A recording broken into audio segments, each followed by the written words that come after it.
এই মুহূর্তে ম্যানচেস্টারের old Trafford স্টেডিয়ামের সামনে আছেন মুরাদ নিজাম। ইউনাইটেড ভক্তদের উচ্ছ্বাসের খবর জানতে আমরা এখন সরাসরি যুক্ত হচ্ছি তার সঙ্গে। নিজাম। জি, ইউরোপিয়ান ক্লাব ফুটবলে দলবদলের শেষ বলে কিছু নেই, তাই আবার প্রমাণ করলেন ক্রিস্টিয়ানো রোনালদো। এই তো কিছুদিন আগেই বার্সেলোনা ছেড়ে পিএসজিতে যোগদান করলেন লিওনেল মেসি। আজ ঘরের ছেলে ঘরে ফিরছে। ম্যানচেস্টার ইউনাইটেডে যার উত্থান, ক্লাব ফুটবলে যার উত্থান ক্রিস্টিয়ানো রোনালদো, সেই ম্যানচেস্টার ইউনাইটেডেই তিনি আজ ফিরে আসছেন। 18 বছর আগে পর্তুগাল ক্লাব স্পোর্টিং লিসবন থেকে যোগদান করেন ম্যানচেস্টার ইউনাইটেড। ম্যানচেস্টার ইউনাইটেডে উনি 6 মৌসুম অতিবাহিত করেন এবং 6 মৌসুমে রেকর্ড ভেঙে তখন তিনি রিয়াল মাদ্রিদে যোগদান করেন। আর এই 6 মৌসুমে ক্লাব ফুটবলের এমন কোন ট্রফি নেই যেটা ক্রিস্টিয়ানো রোনালদো জিতেননি। ব্যালন ডিওরও জিতেছিলেন। এই কিছুদিন আগে ইউরো শেষ হবার পর থেকেই আমরা গুঞ্জন শোনা যাচ্ছিল যে ক্রিস্টিয়ানো রোনালদো জুভেন্টাস ছাড়বেন। আর এই সেই সুযোগটাকেই কাজে লাগানোর চেষ্টা করছিল ম্যানচেস্টার সিটি। ম্যানচেস্টার সিটি যদিও প্রাথমিকভাবে ক্রিস্টিয়ানো রোনালদোকে টিমে নিতে চায়নি, ওরা চেয়েছিলেন হ্যারি কেইনকে দলে নিতে, কিন্তু হ্যারি কেইনের ক্লাব তাকে ছাড়েনি। এখন যখন গুঞ্জন শোনা যাচ্ছিল ক্রিস্টিয়ানো রোনালদো জুভেন্টাস ছাড়বেন, ম্যানচেস্টার সিটি খুবই আগ্রহী ছিল এবং আজ সকাল পর্যন্ত শোনা যাচ্ছিল ক্রিস্টিয়ানো রোনালদো ম্যানচেস্টার সিটিতেই আসছেন। কিন্তু যখন ম্যানচেস্টার ইউনাইটেড ঘরের ছেলেকে ঘরে ডাকলো, ম্যানচেস্টার সিটিকে তখনই না করে ম্যানচেস্টার ইউনাইটেডে যোগদান করছেন ক্রিস্টিয়ানো রোনালদো। লম্বা সময় ঘরের থেকে বাইরে থাকার পরে যখন ক্রিস্টিয়ানো রোনালদো তার ক্লাবে আসছেন, ভক্তরা এখন ক্লাবের সামনেই সমারোহ করছে, আনন্দ করছে, আমরা সেটা দেখতে পাচ্ছি এখানে। আর ক্রিস্টিয়ানো রোনালদো ছেড়ে যাওয়ার পর সে 2013 থেকে ম্যানচেস্টার ইউনাইটেড এখন পর্যন্ত কোনো শিরোপা জিততে পারেনি ইংলিশ প্রিমিয়ার লিগে। কিন্তু এখন ম্যানচেস্টার ইউনাইটেডের ভক্তরা সেই আশাই দেখছে, সেই স্বপ্নই দেখছে যে এবার হয়তো তারা শিরোপা জিতবেন। এই সেই ঘরের ছেলেকে বরণ করার জন্যই আমরা আছি এবং ঘরের ছেলেকে বরণ করার আশা নিয়েই সবাই এখানে অবস্থান করছেন। এই বলে আমি আমার কথা রাখছি। এই আমার শেষ খবর। ধন্যবাদ। ম্যানচেস্টার ওল্ড ট্র্যাফোর্ড থেকে আমাদের সঙ্গে যুক্ত হয়েছিলেন মুরাদ নিজাম। তিনি জানাচ্ছিলেন বহুল প্রতীক্ষিত বা অনেক নাটকীয়তার পর ক্রিস্টিয়ানো রোনালদো যে হচ্ছে ইউভেন্টাস থেকে আবারও ম্যানচেস্টার ইউনাইটেডে ফিরেছেন, তারই সবশেষ তথ্য। দর্শক, আমরা জানি যে হচ্ছে এই মৌসুমটা হচ্ছে দলবদলের বাজারে বহুল আলোচিত একটি মৌসুম। বলা যেতে পারে যে হচ্ছে লিওনেল মেসি থেকে যেটা শুরু হয়েছিল, এক কথায় যদি বলা যেতে পারে what a season is going on. এখন পর্যন্ত সময় আছে 31 আগস্ট পর্যন্ত। আমরা জানি যে এটা শেষ হবে হচ্ছে 31 আগস্ট, গিয়ে হচ্ছে সব দলবদলের দরজাটা বন্ধ হয়ে যাবে এই সিজনের জন্য। এই সিজন না, ঠিক বলা যেতে পারে যে হচ্ছে সামার সিজনটার জন্য। এরপরে উইন্টার সিজনে আরও একটি দলবদল হয়, যদিও যেখানে আরও কিছু বিষয় থেকে থাকে। তবে লিওনেল মেসির পর পরবর্তীতে ক্রিস্টিয়ানো রোনালদোর এই দল বদলটা, এটা নিঃসন্দেহে বলা যেতে পারে যে ফুটবল দুনিয়া বা ফুটবল বিশ্বে অন্যতম আলোচিত একটি বিষয় ছিল। গেল কয়েকদিন ধরেই গুঞ্জন যে হচ্ছে ক্রিস্টিয়ানো রোনালদো ইউভেন্টাস ছেড়ে যাচ্ছেন, কিন্তু ইউভেন্টাস ছেড়ে তিনি কোথায় যাচ্ছেন? সবচেয়ে বড় যেই মানে প্রশ্নটা বা যে সংখ্যাটা উঠেছিল ভক্তদের মাঝে, সেটা হচ্ছে যে ক্রিস্টিয়ানো রোনালদো ইউভেন্টাস ছেড়ে তিনি ম্যানচেস্টার সিটিতে যোগ দিচ্ছেন, কিন্তু যেই ক্লাবে তার বেড়ে ওঠা, যেই ক্লাবে গিয়ে তার হচ্ছে সুপারস্টার হয়ে ওঠা, তিনি যাচ্ছেন তার হচ্ছে একদম যে নগর প্রতিদ্বন্দ্বী বা সবচেয়ে বড় যে প্রতিপক্ষ ম্যানচেস্টার সিটির ঘরে। এটা যখন আলোচনায় চলে আসলো, তখন হচ্ছে ভক্তরাও আসলে চিন্তার ভাঁজ পড়েছিল কপালে যে আসলে এখন কি হবে, আসলে কি তাই তাদের যেই ড্রিম ফুটবলার তিনি কি আসলে ম্যানচেস্টার সিটিতে যোগ দেবেন? আজকে সারাদিন এমন আলোচনায় চলেছে, এই বিষয়টি গণমাধ্যম বা হচ্ছে সামাজিক মাধ্যম সব জায়গায় কিন্তু ছিল যে ক্রিস্টিয়ানো রোনালদো ম্যানচেস্টার সিটিতে জয়েন করছেন। কিন্তু শেষ পর্যন্ত আজ হচ্ছে সন্ধ্যার পরেই সবকিছু আসলে উলটপালট হয়েছে। আমরা দেখেছি যে ক্রিস্টিয়ানো রোনালদো যখন তুরিনো ছেড়ে গেলেন, ব্যক্তিগত বিমানে করে তুরিনো ছেড়ে তিনি যখন লিসবনের পথে পাড়ি জমাচ্ছিলেন, মোটা দাগে বলতে গেলে তিনি চলতি পথে ছিলেন এবং এর মাঝখানে কিন্তু সবকিছু চেঞ্জ হয়ে গেল এবং হঠাৎ করে গণমাধ্যমে খবর আসলো যে হচ্ছে তিনি আসলেই ম্যানচেস্টার সিটিতে যাচ্ছেন না, তিনি ফিরছেন তার ঘরে, অর্থাৎ তার হোম যেটা বলা হয়ে থাকে ম্যানচেস্টার ইউনাইটেড, তিনি ম্যানচেস্টার ইউনাইটেডেই ফিরে যাচ্ছেন। তাহলে কেন এই নাটকীয়তা, কেন আসলো যে ম্যানচেস্টার সিটিতে যাচ্ছেন ক্রিস্টিয়ানো রোনালদো? এখানে হচ্ছে আসলে একটু ব্যাখ্যা করা দরকার। একটু ইগোর একটা ব্যাপার থাকতে পারে, আর থাকতে পারে হচ্ছে আরও কিছু ইকুয়েশন থাকতে পারে। যেমন ক্রিস্টিয়ানো রোনালদো কিন্তু শেষ পর্যন্ত অ্যাপ্রোচ করেননি ম্যানচেস্টার ইউনাইটেডকে যে হচ্ছে তিনি ম্যানচেস্টার ইউনাইটেডে যেতে চান। রেদার ততক্ষণ পর্যন্ত তিনি ওয়েট করেছেন যতক্ষণ পর্যন্ত না ম্যানচেস্টার ইউনাইটেড থেকে তার কাছে হচ্ছে অফারটা আসে। সেই জন্য হচ্ছে তার যেই এজেন্ট আমরা যেটাকে বলে থাকি, এজেন্টের মাধ্যমে হচ্ছে একটি খবর বা হচ্ছে একটি গুঞ্জন বা একটি গুজব ছড়িয়ে গেল যে তিনি হচ্ছে ম্যানচেস্টার সিটিতে যাচ্ছেন। তখন আসলে ম্যানচেস্টার ইউনাইটেডের আসলেই কিছু করার ছিল না, কারণ তাদেরও হচ্ছে একটা পসিবিলিটি ছিল যে CR7-কে আবারও দলে ফেরানো চাই কিনা। সুতরাং সবকিছু মিলে যখন ব্যাটে বলে মিলে গেল, তখন হচ্ছে আবারও সব রাস্তাটাই পরিষ্কার হয়ে গেল, ক্রিস্টিয়ানো রোনালদো ম্যানচেস্টার সিটিতে না, তিনি ম্যানচেস্টার ইউনাইটেডে ফিরছেন। আসলে প্রকৃতপক্ষে ম্যানচেস্টার সিটিতে যে রোনালদো যাচ্ছেন সেটা নিয়ে কিন্তু অফিসিয়াল কোনো বিড হয়নি। তার যে এজেন্ট রয়েছে সেই এজেন্ট কিন্তু হচ্ছে মৌখিকভাবে কিছু কথা হয়েছে ম্যানচেস্টার সিটি কর্তৃপক্ষের সঙ্গে, কিন্তু ইউভেন্টাসের সঙ্গে যে আনুষ্ঠানিক যে বিড, যেটাকে বলে যে হচ্ছে একজন ফুটবলারকে একটা ক্লাব থেকে অন্য ক্লাবে নিয়ে যেতে গেলে যে বিডের দরকার, সেই বিডিংটা কিন্তু কোনো পক্ষে হয়নি।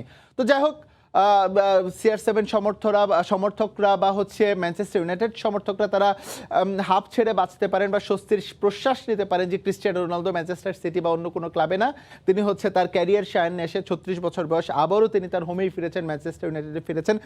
এবার যদি হচ্ছে আমরা দেখে নেই আগামী 2 বছর কেমন কাটতে পারে হচ্ছে ক্রিস্টিয়ানো রোনালদোর সিজন এই ম্যানচেস্টার ইউনাইটেডে। আমরা দেখতে পাচ্ছি ক্রিস্টিয়ানো রোনালদোর চুক্তিটা হচ্ছে আসলে কতদিনের জন্য হতে পারে। ক্রিস্টিয়ানো রোনালদো ট্যাগলাইন হচ্ছে Juventus to Manchester United, long একটা জার্নি। ইউভেন্টাসে তিনি 5 বছর থাকার কথা ছিল, 4 বছর পরে হচ্ছে তিনি চলে আসলেন সেখান থেকে।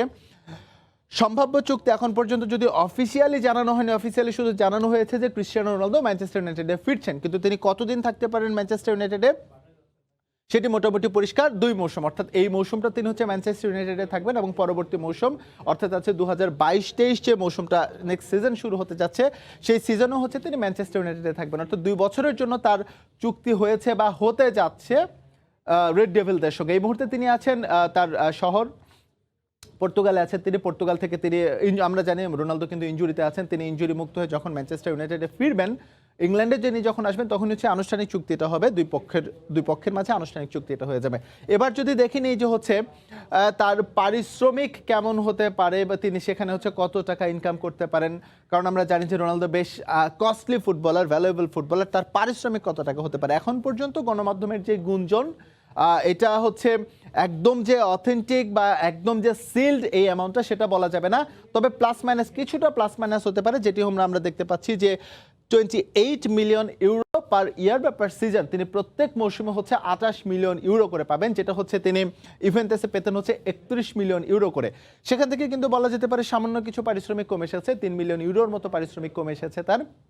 আর লিওনেল মেসির সঙ্গে যদি কম্পেয়ার করি, কম্পারিজনটা চলেই আসে এই দুইজনের, কারণ হচ্ছে গেল 1 দশকের বেশি সময় ধরে ওয়ার্ল্ড ফুটবল দাপিয়ে বেড়াচ্ছে এই দুইজন। সেই কম্পারিজন থেকে বলা যেতে পারে লিওনেল মেসি পিএসজিতে পাচ্ছেন 35 মিলিয়ন ইউরোর মতো, সেখানে ক্রিস্টিয়ানো রোনালদোর ম্যানচেস্টার ইউনাইটেডে তার বেতন হচ্ছে 28 মিলিয়ন ইউরো। তিনি হচ্ছে এটা প্রত্যেক বছর তার পারিশ্রমিক হিসেবে পাবেন। তবে এর বাইরেও আরও কিছু কম্পেনসেশন থাকবে, বেতন বোনাস আছে, আরও কিছু আদার্স কিছু ফ্যাক্টর আছে, সেগুলো মিলে তার বেতন আরও কিছু প্লাস হবে। সেটা হচ্ছে অফিসিয়াল চুক্তিটা যখন হবে তখন হচ্ছে ক্লিয়ারলি সেই জিনিসটা জানানো যাবে। এবার যদি হচ্ছে ট্রান্সফার ফিটা যদি আমরা দেখি, ক্রিস্টিয়ানো রোনালদোকে হচ্ছে ইতালি থেকে ইংল্যান্ডে আনতে কত টাকা খরচ করতে হলো রেড ডেভিলদের, মোটা দাগে এই অঙ্কটা এখন পর্যন্ত 20 মিলিয়ন ইউরো। তবে এর বাইরেও আরও কিছু ছোটোখাটো কিছু টার্মস অ্যান্ড কন্ডিশনস আছে, আরও কিছু টাকা বা আরও কিছু অর্থ হচ্ছে এটার সঙ্গে যুক্ত হবে, 20 মিলিয়ন ইউরো। অর্থাৎ ক্রিস্টিয়ানো রোনালদোকে ইউভেন্টাস থেকে ম্যানচেস্টার ইউনাইটেডে আনতে রেড ডেভিলদের গুনতে হয়েছে, ক্লাবকে গুনতে হয়েছে, এটি কিন্তু ক্রিস্টিয়ানো রোনালদো পাবেন, এটা হচ্ছে ক্লাব টু ক্লাব ক্লজ বা ক্লাব টু ক্লাব ট্রান্সফার, সেখানে হচ্ছে তাকে 20 মিলিয়ন ইউরো দিতে হয়েছে হচ্ছে ইউভেন্টাসকে। এবং আমরা জানিয়ে রাখি ক্রিস্টিয়ানো রোনালদো যখন হচ্ছে রিয়াল মাদ্রিদ থেকে ইউভেন্টাসে চলে আসলেন তখন কিন্তু তোরিনোর ক্লাবটিকে 100 মিলিয়ন ইউরো পরিশোধ করতে হয়েছিল গ্যালাকটিকোদের, অর্থাৎ হচ্ছে রিয়াল মাদ্রিদের কাছে।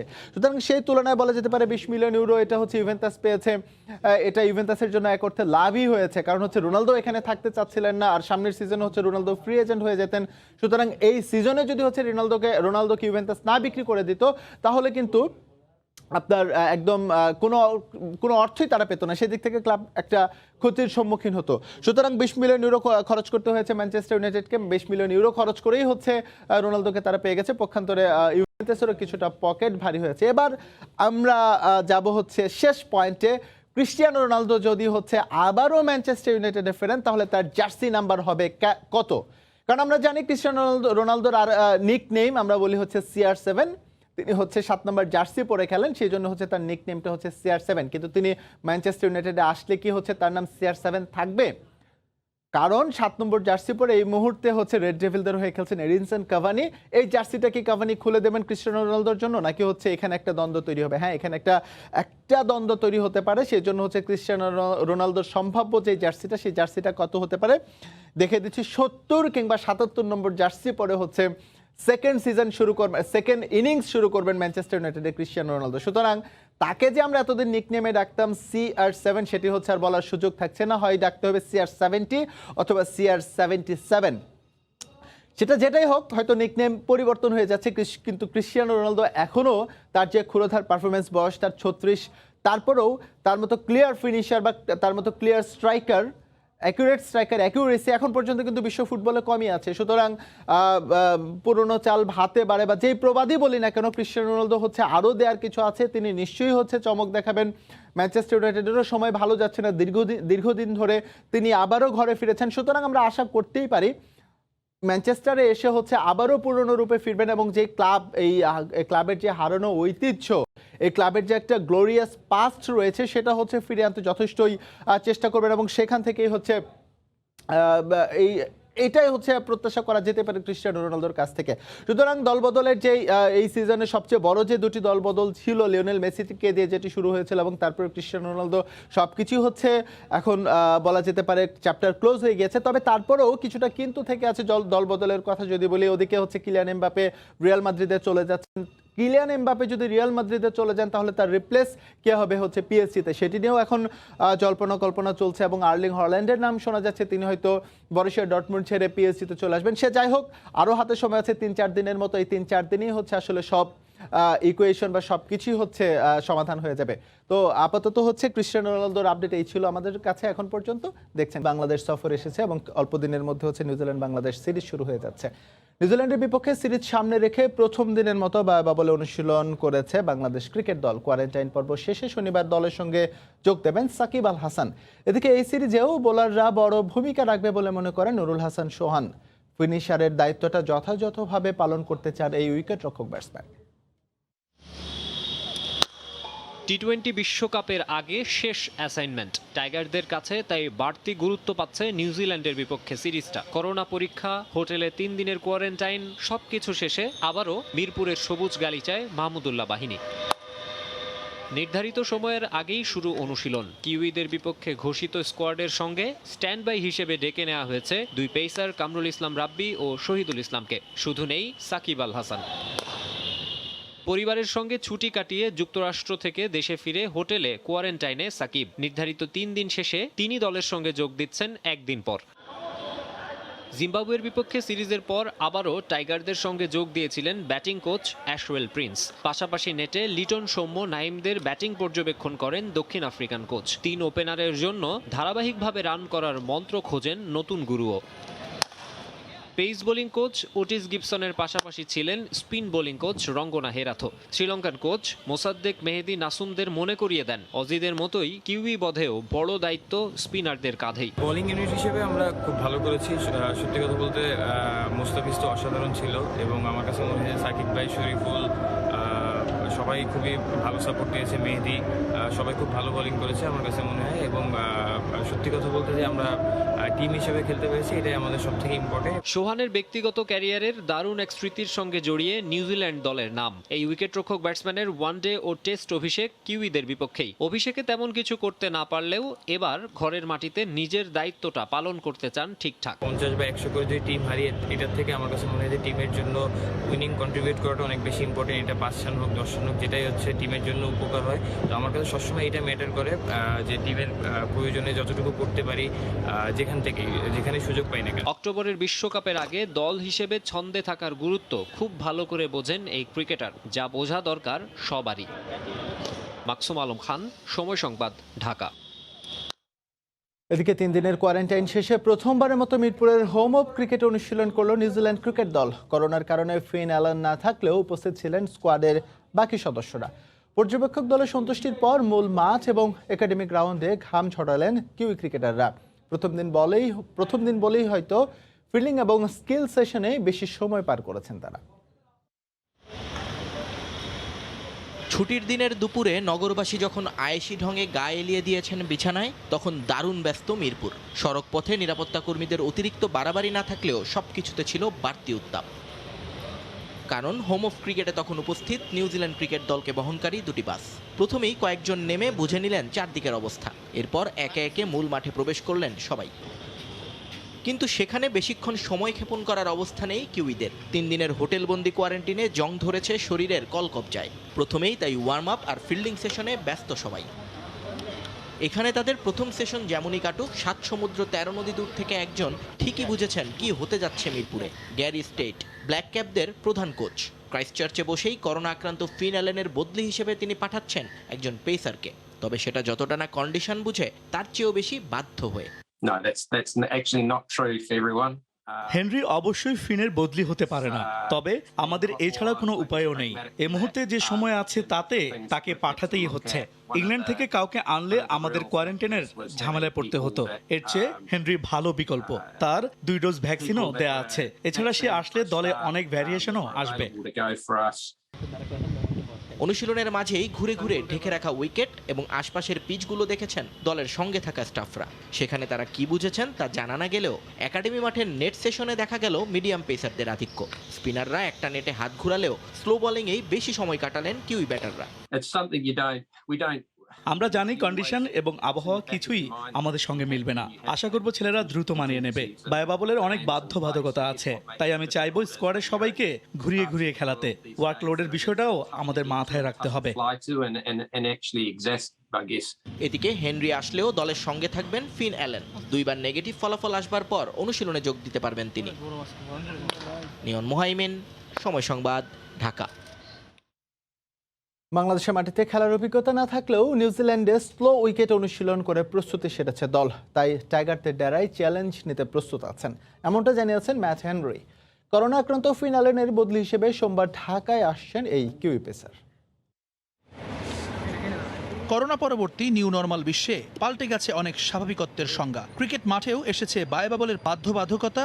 নতুন স্বাস্থ্য নিরাপত্তা নিশ্চিত করে ইতোমধ্যেই 3টা সফল সিরিজ আয়োজন করেছে বাংলাদেশ ক্রিকেট বোর্ড।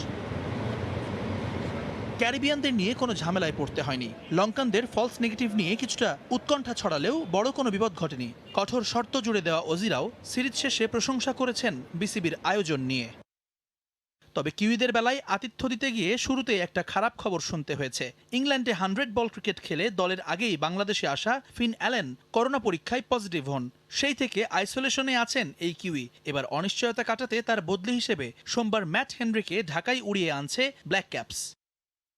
চলতি বছর মার্চেও বাংলাদেশের বিপক্ষে খেলেছেন হেনরি, তবে টাইগারদের ডেরায় কখনোই আসা হয়নি তার। যদিও কন্ডিশনের কথা মাথায় রেখে দলের বাকিদের সঙ্গে নিজ দেশেই নাকি স্লো উইকেটে প্রস্তুতি সেরেছেন এই কিউই।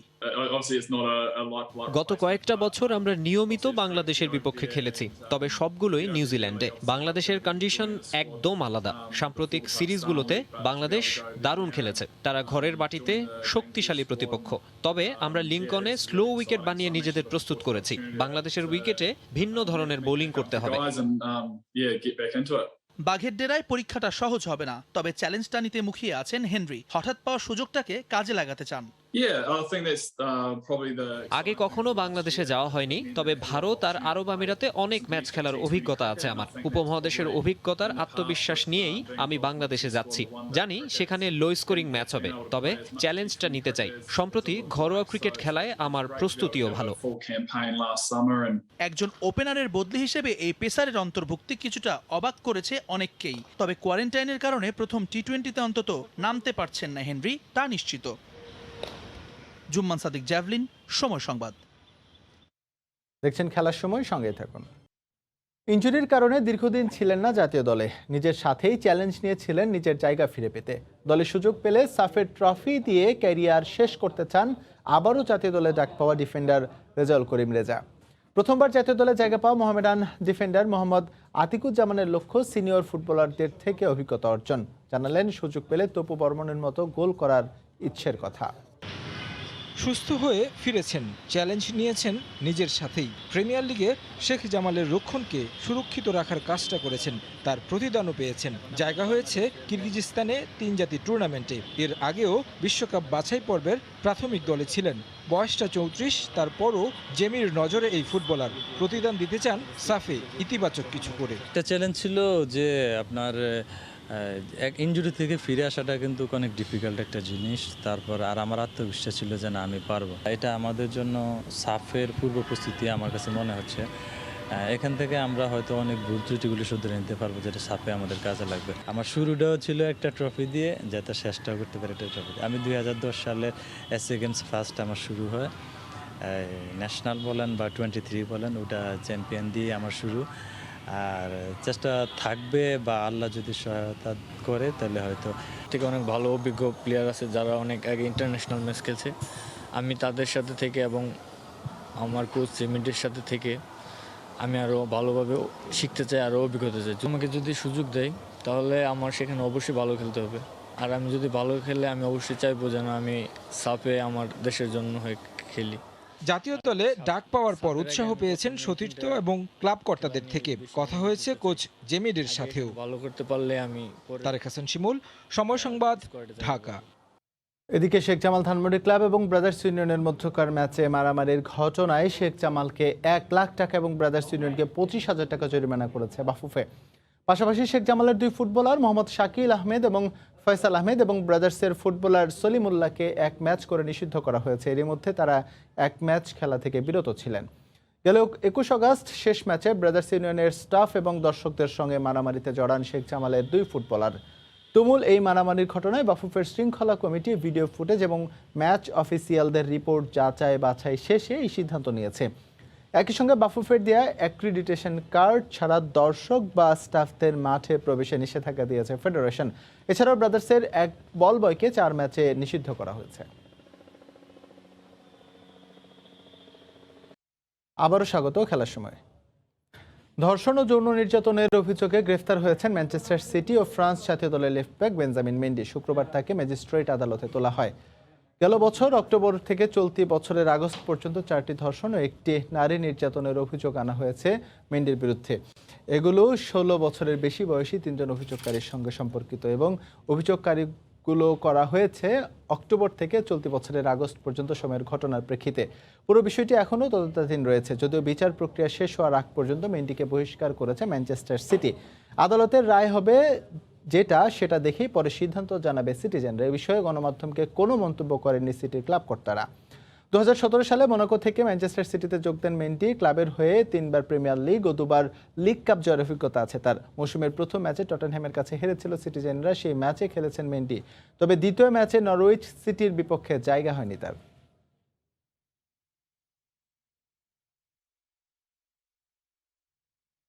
এ পর্যায়ে খেলার সময় শীর্ষ সংবাদ জানিয়ে দিচ্ছি আবারও। মারামারির ঘটনায় শেখ জামালের শাকিল, ফয়সাল ও ব্রাদার্সের সলিমকে 1 ম্যাচ করে নিষিদ্ধ করল বাফুফে। করা হয়েছে আর্থিক জরিমানা। এবং নিউজিল্যান্ডের বিপক্ষে সিরিজ সামনে রেখে প্রথম দিনের মতো অনুশীলন বাংলাদেশ দলের। শনিবার যোগ দেবেন সাকিব আল হাসান। ফিনিশারের দায়িত্ব যথাযথভাবে পালন করতে চান সোহান। এই ছিল খেলার সময়, সঙ্গে থাকুন সময়।